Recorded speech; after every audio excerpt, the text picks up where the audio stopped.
बघा मित्रांनो, किती छान प्रकाराने आपण आपल्या माझ्या बहिणीच्या उपासासाठी वरणभट्टी वांग्याची भाजी केलेली आहे। तर चला मी तुम्हाला दाखवते की मी कसं केलेली आहे। मित्रांनो, आज आपल्याला करायची वरणभट्टी वांग्याची भाजी।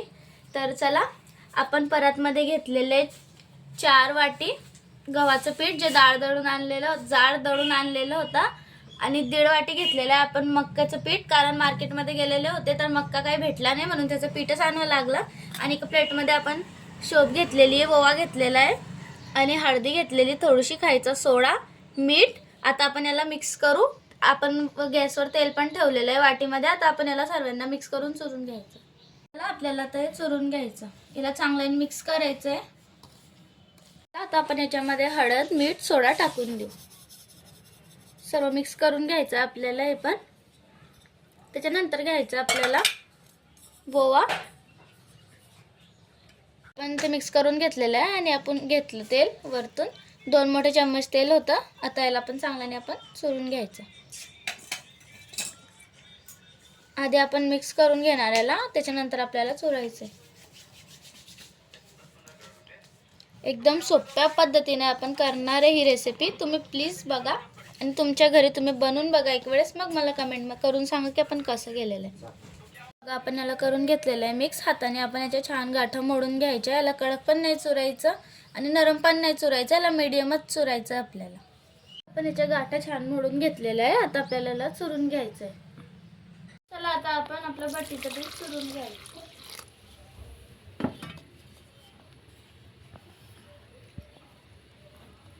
चला, आपण याला छान चुरून घेऊ। चला, आपण याला छान एकदम चुरून घ्यायचं। जास्त नरम पण नाही आणि जास्त कडक पण नाही करायचं, आपलं पीठ मीडियमच करायचं आहे आपल्याला। मग आपण पीठ आपलं मळून घेतलेलं आहे ना, नरम आहे ना कडक आहे जास्त।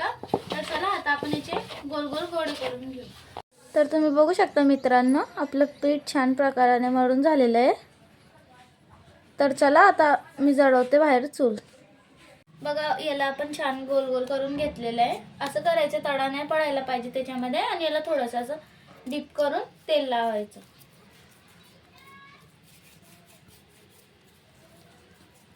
याला छान गोल गोल करून ठेवून दिलेलं आहे आपण।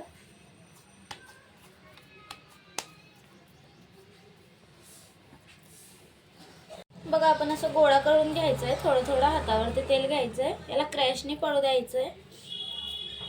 आपली बट्टी झालेली तयार, सर्व बाजूनी व्यवस्थित केलेली आहे आपण। मधामध्ये असा अंगोठा मारलेला आहे, याला तळण्यात येऊ द्यायची। तर चला, आपण याला टाकू आता शिजवायला। आपला चूल छान जळालेला आहे बाहेर। आता याच्यावर ठेवू आपण कुकर, आणि आपल्या बट्ट्या टाकू शिजवायला। पाणी आपलं छान गरम झालेलं आहे चुलीवर। तर चला, आपण टाकू याच्यामध्ये आपल्या बट्ट्या शिजवायला।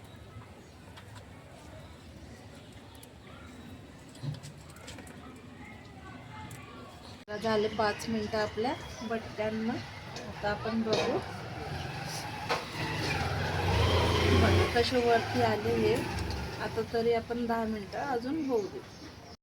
आपल्या बट्ट्या छान शिजलेल्या आहे, तरी पण एक वेळेस आपण त्यांना चांगल्याने चेक करून घेऊ। चाकू आपला व्यवस्थित यायला पाहिजे त्याच्यात। हां, शिजलेले। तर चला, आपण आता यांना काढून घेऊ।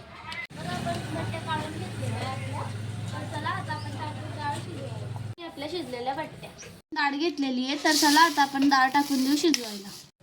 चला, आता आपण डाळ टाकू शिजवायला।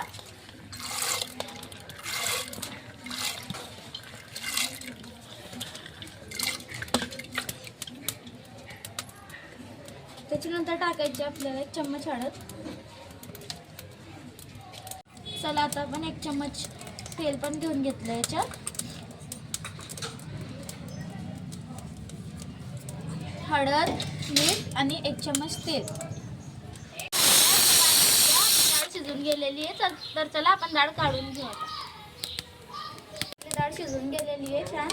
त्याच्यामध्ये आधीच आपण मीठ, हळद आणि तेल टाकलेलं होतं। आता फक्त याला जिऱ्याचा आणि लसणचा बघार द्यायचा।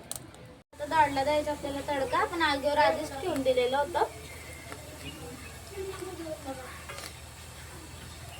आता टाकू याच्यावर आपण जिरं आणि लसण।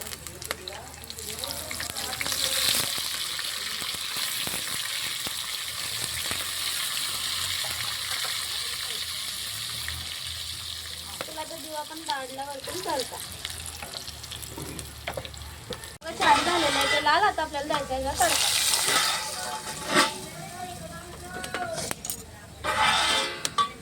बघा तुम्ही बघू शकता आपली डाळ किती छान झालेली आहे. आता आपण टाकून त्याच्यावर थोडीशी कोथिंबीर आणि कोथिंबीरला छान फिरवून घेऊ. बघा आपल्याला करायचं घेतलेलं वांग त्याच्यासाठी घेतलेलं आहे. तर चला आता आपण कापून घेऊ. चला आपल्याला करायची वांग्याची भाजी, घोटलेल्या वांग्याची भाजी. तर चला आपण जाड जाड वांगे कापून घेऊ. बघा आपण वांगे किती छान कापून ठेवलेले आहे. आता याला आपल्याला 2 पाण्यामध्ये धुवून घ्यायचं आहे. आणि आपले टमाटर, लसण, जिरं, मीठ, हळद आणि आपल्या लसण आणि हिरव्या मिरच्या कुटून ठेवलेल्या आहेत. तर चला आपण करू भाजीची सुरुवात.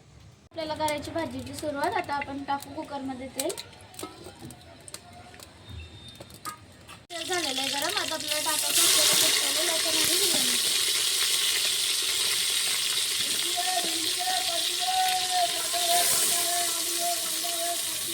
चला आता याच्यामध्ये टाकायचे आपल्याला टमाटर.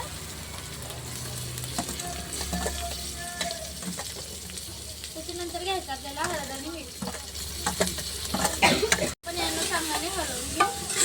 झालेलं आपल्याला टाकायचे वांगे आणि यांना फक्त 2 शिट्ट्या करायच्या आणि होऊ द्यायचं. चांगली भाजी करून घेऊ.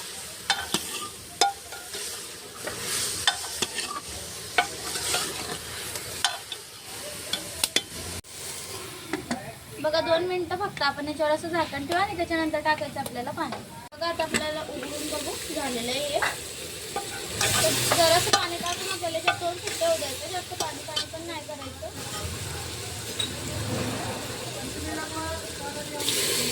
बघा दिलं आपण टाकून पाणी. आता याला फक्त 2 शिट्ट्या होऊ द्यायच्या. आपलं वांग किती छान झालेलं आहे. तर चला आपण याला थोडं चम्मचने हलवून घेऊ. एकदम टेस्टी घोटलेलं वांग आपलं बनवून तयार झालेलं आहे. आपण आपल्या बट्ट्या कापून घेऊ. किती छान शिजलेल्या आपल्या बट्ट्या. तिला असं त्रिकोणी प्रकार करून घ्यायचा कापून. बघा आपली बट्टी किती छान झालेली आहे ना. एकदम व्यवस्थित केलेली आहे आणि याला भारी जाळ आलेले आहे वरतून. तर चला आपल्याला आता याला तळून घ्यायचं आहे. आपलं तेल गरम. आता आपल्याला तळायच्या आहे बट्ट्या.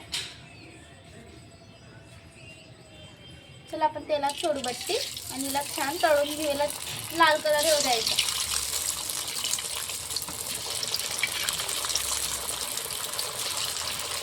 अशा लाल चटक बट्ट्या तळून घ्यायच्या आपण. एकदम छान कलर येऊ द्यायचा.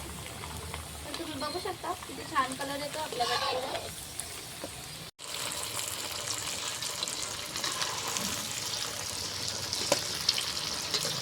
छान हलवून घ्यायचं बट्टीला. एकदम लाल चटक कलर येऊ द्यायचा. किती छान लाल बट्ट्या आपल्या तळून झालेल्या आहे. एकदम लाल चटक कलर आलेला आहे. ते जेवढं बघायला भारी दिसतंय तेवढं खायला पण तितकीच टेस्टी आहे. तर तुम्ही एक वेळेस ट्राय करून बघा आणि मग मला सांगा कमेंट करून. बघू शकता किती छान प्रकाराने आपलं वरण वांग. बघा आपलं घोटलेलं वांग किती छान झालेलं आहे. आणि बघा तुम्ही दुसरीकडे बघू शकता बट्ट्या पण आपण एकदम छान प्रकाराने बट्ट्या करून घेतलेल्या आहे. एकदम लाल चटक कलर आलेला आहे. हे जेवढं दिसायला सुंदर आहे तेवढं खायला पण तेवढंच टेस्टी. तर तुम्ही सुद्धा तुमच्या घरी ट्राय करून बघा आणि मला कमेंटमध्ये नक्कीच सांगा. बघा आपल्या बट्ट्याला नंदुबाईनी उपास. आता चालू नंदुबाईचं जेवण. नंदुबाई कसं झालं? भारी झालं ना. असंच आहे आपलं काम.